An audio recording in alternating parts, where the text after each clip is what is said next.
bonjour et bienvenue. On connaît tous le thé vert dans notre tasse le matin. Mais depuis quelque temps, on le voit absolument partout, pour les cheveux. La question, c'est de savoir si on est face à un simple remède de grand-mère qui revient à la mode ou s'il y a vraiment quelque chose derrière. Bonjour. Oui, c'est vrai, l'intérêt est énorme et c'est justifié. Ce qui est bien avec les sources qu'on a pu consulter, c'est qu'on peut aller au-delà du mythe. L'idée aujourd'hui, c'est vraiment de voir ce que cet ingrédient a dans le ventre pour nos cheveux. Alors allons-y. Scientifiquement, qu'est-ce qui rend le thé vert si intéressant pour la chevelure? On entend tout le temps parler d'antioxydants, mais ça veut dire quoi concrètement pour un cheveu? Concrètement, ça veut dire deux choses. Protection et renforcement. Le thé vert est bourré de composés qu'on appelle catéchines et polyphénols. D'accord. Il faut voir ça un peu comme des gardes du corps pour la fibre capillaire. Des gardes du corps. Oui, c'est ça. Ce sont des antioxydants très puissants qui vont créer une sorte d'armure invisible autour du cheveu. Ça le protège de l'usure, de la pollution et du coup, il devient bien moins cassant. Une armure invisible, j'aime beaucoup cette image. Ça signifie que l'action n'est pas juste en surface, ça agit vraiment sur la structure même du cheveu. Exactement. Mais on dit aussi que ça aide pour la croissance. Comment ça fonctionne ça? Alors pour la croissance, l'effet est double. D'abord, qu'on le boive ou qu'on l'applique localement, ça stimule la microcirculation sanguine du cuir chevelu. Ah oui. Et une meilleure circulation, c'est comme ouvrir une autoroute pour que les nutriments arrivent plus vite et en plus grande quantité aux follicules. Ça les nourrit bien mieux. Attends, quand on dit que ça favorise la circulation, c'est un effet purement mécanique, comme un massage, ou est-ce que les composants du thé ont un rôle chimique actif? C'est une excellente question. Non, non, c'est bien une action chimique. Les composés du thé agissent directement sur les vaisseaux.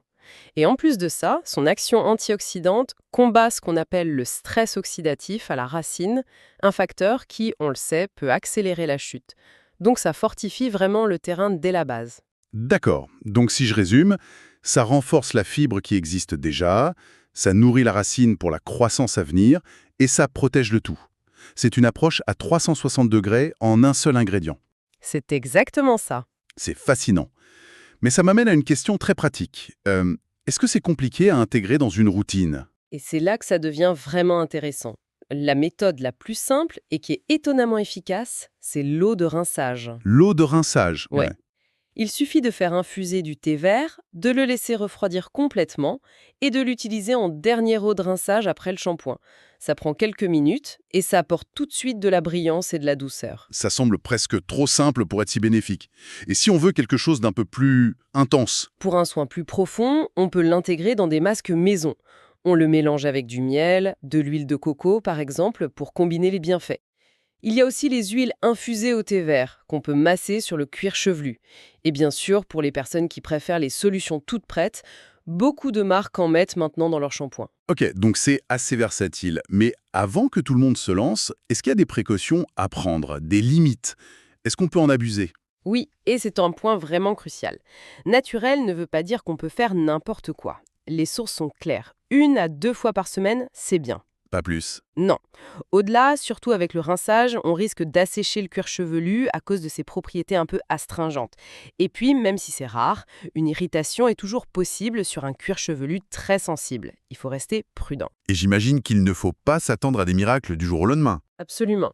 Il faut le voir comme une bonne habitude, pas comme une solution d'urgence. Les premiers effets, comme la brillance, peuvent être assez rapides, c'est vrai, mais pour voir un vrai renforcement ou un effet sur la croissance, il faut de la régularité sur plusieurs semaines. C'est un marathon, pas un sprint. En somme, ce que les sources nous disent, c'est que le thé vert est bien plus qu'un simple remède de grand-mère. C'est un véritable allié multifonction qui agit comme un bouclier, un stimulant et un purifiant.